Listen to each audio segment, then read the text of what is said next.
नमस्कार मंडळी. आज आपण बनवतो कसुरी मेथीचा झटपट मसाला पराठा. तर आता हा कसा बनवायचा त्यासाठी आपण झटपट कृती पाहून घेऊया. यासाठी आपण काय करायचं, एका बाउलमध्ये साधारण 2 माप भरून आपण गव्हाचं पीठ घेतलेलं आहे. इथे तुम्ही कोणतंही पीठ वापरू शकता, पण गव्हाचं पीठ मला तरी पौष्टिकही वाटतं आणि झटपट होतं.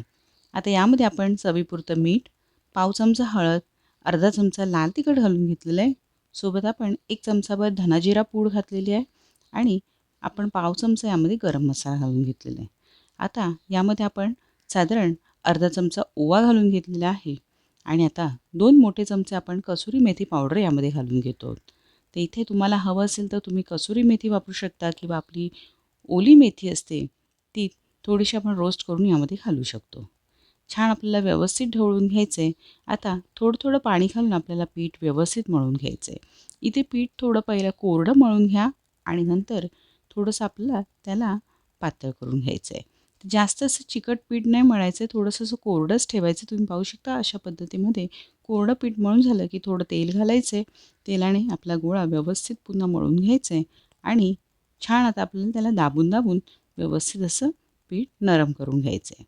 आता या स्टेजला व्यवस्थित गोळा मळून झाला की आपल्याला 10 मिनटं त्याला बाजूला ठेवून द्यायचं आहे.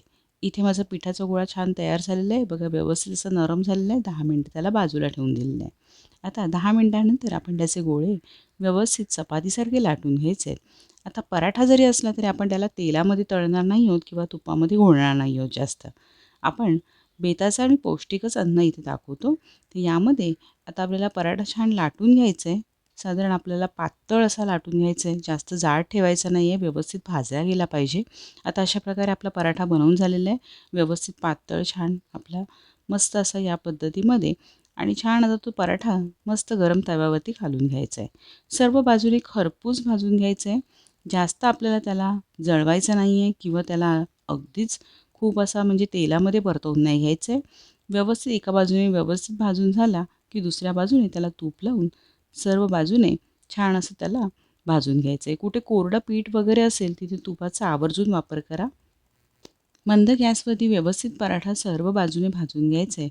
छान पराठा भाजून झाला की आपल्याला दुसऱ्या बाजूनेही त्याला तसंच भाजून घ्यायचं आहे. याला तपकिरी रंगावरती व्यवस्थित भाजून घेतल्यानंतर आपल्याला दोन्ही बाजूने त्याला आलटून पालटून छान भाजून घ्यायचं आहे. गॅस मंदच ठेवायचा आहे, कारण नाहीतर पराठ्यावरती ब्राऊन कलरचे मोठे मोठे धब्बे येऊ शकतात.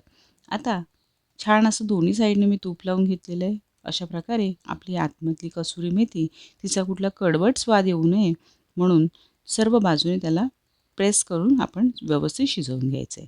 आता माझा पराठा व्यवस्थित शिजून झालेला आहे. तुम्ही पाहू शकता फुगलेला आहे. छान अशा प्रकारे फुगवून घ्यायचं आहे मंद गॅसवरती. आतपर्यंत व्यवस्थित पीठ शिजलं गेलं पाहिजे आणि अशा प्रकारे आता पराठा तयार झालेला आहे. मी इथे सोबत टोमॅटोच्या चटणीबरोबर त्याला सर्व्ह केलं आहे. तुम्ही हिरवी चटणी, टोमॅटो केचप कशाबरोबरही सर्व्ह करू शकता. झटपट पराठा होतो.